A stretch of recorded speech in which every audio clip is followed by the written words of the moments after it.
Bonjour à tous, aujourd'hui nous allons voir comment utiliser Smart Office 2 sur iPad et comment stocker les documents créés dans le nuage avec les services en ligne Google Drive, c'est ce que nous verrons dans ce petit tutoriel, ou éventuellement avec Dropbox. Le traitement de texte est généralement réservé à une utilisation sur ordinateur, mais puisque nous avons de plus en plus de tablettes dans les classes et les écoles, eh bien, il va nous falloir nous pencher sérieusement sur la question pour pouvoir utiliser avec les élèves ces applications de traitement de texte. Alors voici l'écran d'accueil de Smart Office. Donc vous voyez, c'est très dépouillé, c'est très visuel. On utilisera principalement le bouton Explorer pour naviguer dans les dossiers et les documents de notre disque dur virtuel. Et puis on aura le bouton Créer pour accéder à la possibilité de créer différents documents utilisés par ce traitement de texte. Avec Smart Office, on peut créer des documents texte, mais on peut également créer des feuilles de calcul ainsi que des présentations de type PowerPoint. Voilà, lorsque nous utilisons les boutons qui sont en bas de l'écran ici, eh bien, lorsque nous cliquons sur le bouton nuage, eh bien, nous arrivons sur cette fenêtre qui nous montre l'état de connexion des différents services en ligne qui sont proposés. Donc vous voyez que Smart Office peut fonctionner avec le service en ligne box.net, Dropbox que nous sommes déjà nombreux à utiliser et aussi Google Drive. Lorsque je vais cliquer sur le bouton Google Drive, je vais avoir accès ici à une fenêtre qui va me demander les identifiants et le mot de passe du compte à connecter avec l'application. Voilà, je vois ici que je suis en demande de connexion avec Google Drive et donc dans ces deux champs, eh bien, je vais devoir entrer le nom d'utilisateur et le mot de passe de mon compte Google Drive qui est un compte Gmail.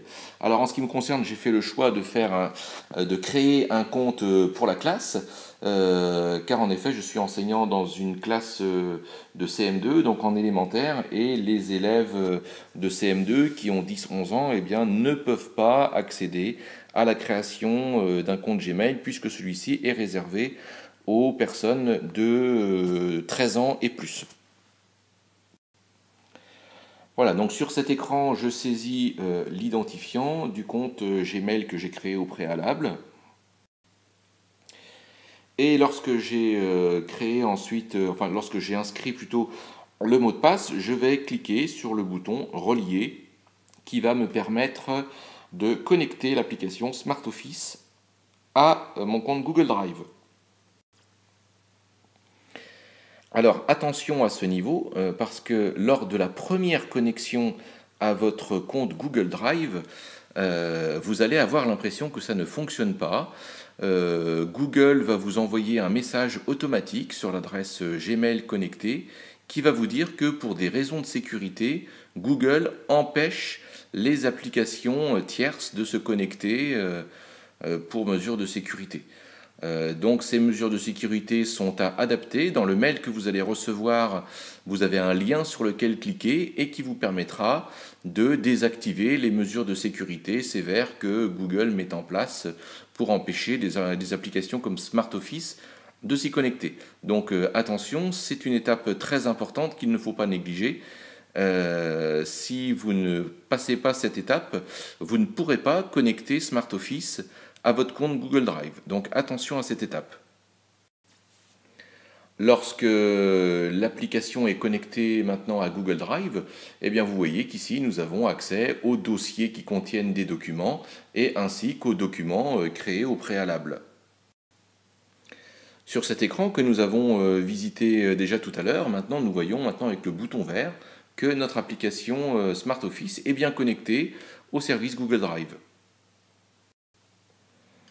Alors ici, nous sommes sur l'onglet Créer. Vous vous souvenez, sur l'écran d'accueil, nous avons vu un gros bouton qui s'appelait Créer. Et donc, vous voyez ici que nous avons la possibilité d'accéder à la création de documents en .doc Office 2003, docx d'Office 2007 et des présentations de type PowerPoint, ainsi que des feuilles de calcul.